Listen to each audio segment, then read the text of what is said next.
Hey, I'm Zach, And I'm Jesse. and you're watching In Depth on Now You Know.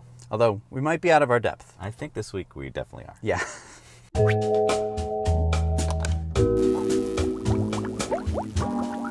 All right, so this week a couple new big cap and trade stories. And when we saw these, kind of the first questions both of us had was, what's cap and trade?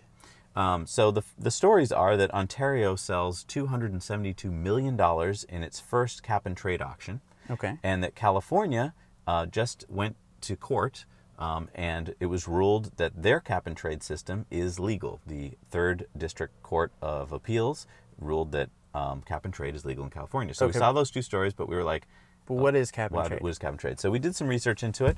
And the reason we're not experts on cap and trade here in Massachusetts is that we have some cap and trade on our power utilities, but it's not the kind of story that's reported on an everyday basis. California has a cap and trade system.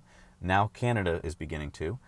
European Union has a cap and trade system. But what is it? Businesses that produce 25,000 tons of carbon dioxide a year or more have to buy allowances that let them pollute, basically. Okay. And so there are quarterly auctions set up.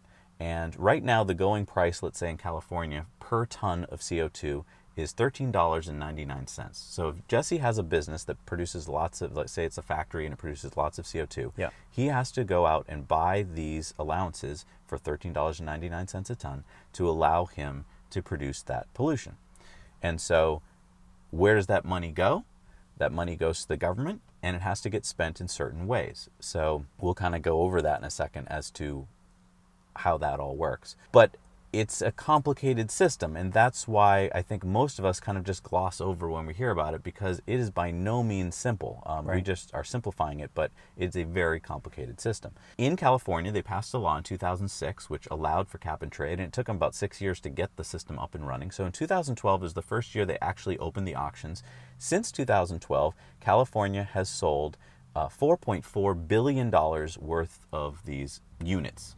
And so California has $4.4 billion to spend on things to help reduce carbon emissions. This year, because the law was in question in California, they only sold $500 million worth of units, because many... Oh, if you're a business and you're thinking, oh, these might not be around much longer, I'm not going to waste my money buying them. Exactly. And so when the ruling went into place and people saw that it was going to stay legal, the price per ton went up about 40 cents a ton. So like I said, we're at $13.99 a ton right now on that market. What's kind of complicated about this is there's different sectors. So if you own a power utility, you get given your credits for free every year by the government. So at every auction, you're given a certain number of credits. What do you do with those credits? Well, you can either use them yourself as a utility for all of the carbon that you're polluting with. Yep. Or maybe let's say you've improved your utility and it's now a little bit more efficient than it was last year, and let's say you only need half your credits.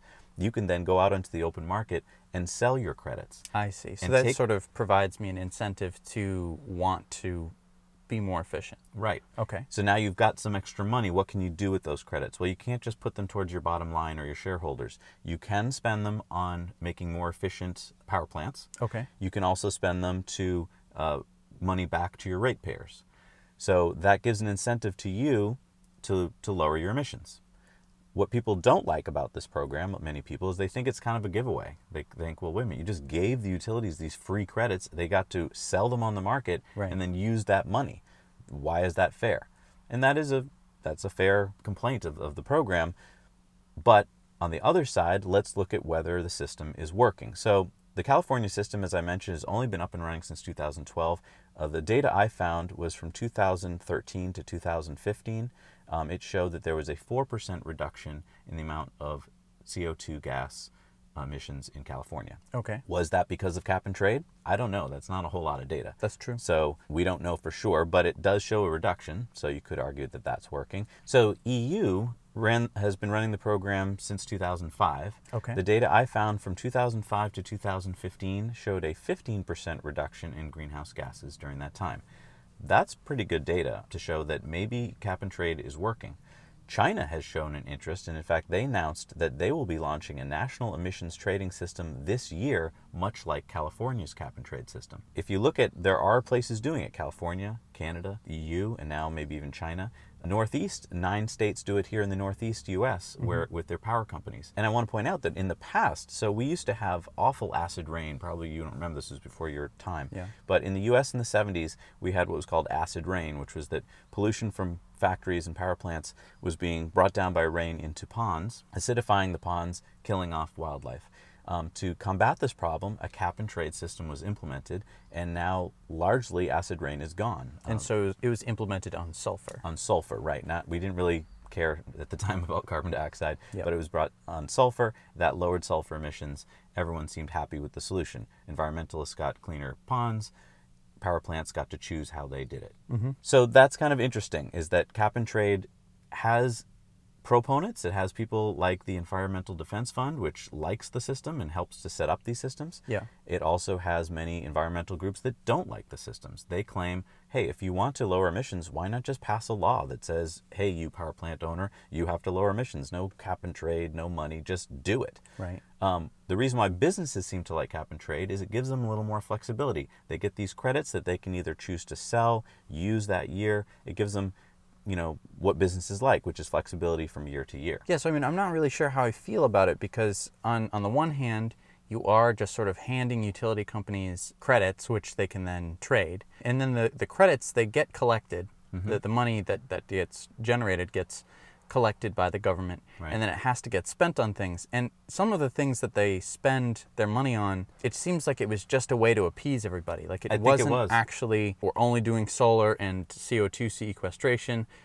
Like I believe a third of it has to go to Local communities. local communities. So in California's system, a third of the money has to get spent on local communities, and it could be for things like housing near local transit or high-speed transit connections, things which on their face are like, wait a minute, how did that reduce emissions? You could argue, okay, well, if you have more high transit, that means less cars, which means less emissions. So it's kind of removed from just pollution. Right.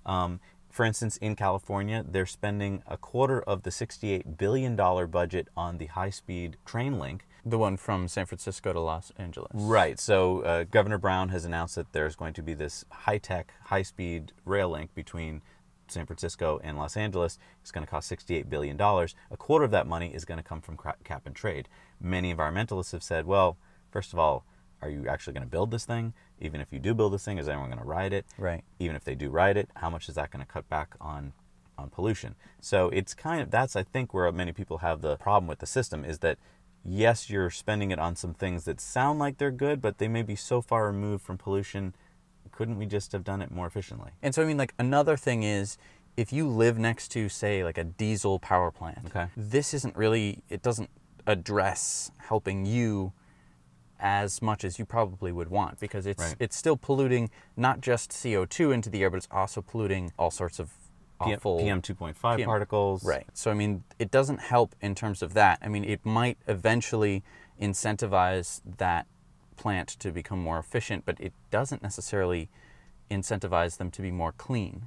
Right. To put scrubbers on the stacks or anything like that. One thing I want to point out is that if you plant, let's say, an acre of trees absorbs 2.5 tons of CO2 a year. Yeah. So you can offset your credits by investing in companies that plant trees. Right. Well, if you live next to that power plant and yet you're growing trees 100 miles away, You aren't really seeing the benefit. And it's Right. also that's a CO2 benefit as opposed to a pollution benefit. Right. I mean, we talk about pollution, and I mean, it could either be global pollution that's, you know, going to cause climate change, or it can be pollution that's going to harm you Yes. or your natural wildlife that it lives around you. Right. So those are some of the problems with cap and trade, is that they're so far removed from actually solving localized problems. And we'd like some feedback from you, because we're really new to this, and we know that many of you in Europe, many of you in California and in Canada have been living with the cap and trade system for years, so you probably have way better insights than we do. Please comment below about your thoughts. Do you like cap and trade? What do you like or don't like about it? Right. All right, thank you so much for watching this episode of In Depth. We hope that you really enjoyed it. If you enjoyed it, hit the like button. We do this every single week. We started In Depth, I think, about 9 or 10 weeks ago. Yep. We've been doing it every week. And we also have Tesla Time News, which comes out every Tuesday. And In Depth comes out every Monday. So if you like that sort of thing, please subscribe to our YouTube channel. We also have all sorts of other kinds of content, cooking shows and Healthy kid shows. healthy and, kid shows and product reviews and everything else. So, And we're always looking for ideas for shows. I mean, if you've got an idea about something we should cover in depth, please let us know below. yes, Thanks so much for watching. now you know.